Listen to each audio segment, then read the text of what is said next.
পাশে মানুষের সাথে আমরা আছি এই বাংলাতে। আপনারা দেখছেন সংবাদ শিরোনাম। দেখলেন তো অনেক কিছু, এবার দেখুন নতুন কিছু। নমস্কার, আমি অনিশা আর আপনারা দেখছেন সংবাদ শিরোনাম। বেআইনি ফুটপাত দখল নিয়ে অসন্তোষ।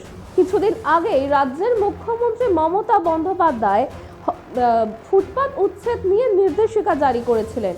আর ঠিক তারপরেই কলকাতা, বিধাননগর এবং রাজ্যের বেশ কিছু শহরে প্রশাসন শুরু করে দিয়েছিল সাফাই অভিযান। এবং এরপরে মুখ্যমন্ত্রী নির্দেশ দিয়েছিলেন যে 1 মাসের মধ্যেই দখলদারি হকারদের সেই ফুটপাত উচ্ছেদ করে অন্যত্র জায়গা দেখার জন্য।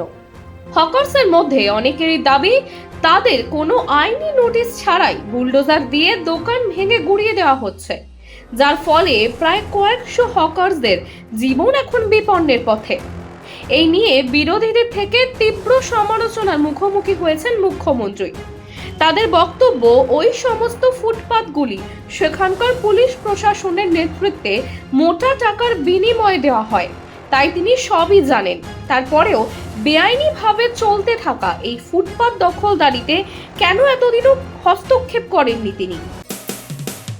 মানুষের পাশে মানুষের সাথে আমরা আছি এই বাংলাতে। আপনারা দেখছেন সংবাদ শিরোনাম। দেখলেন তো অনেক কিছু, এবার দেখুন নতুন কিছু।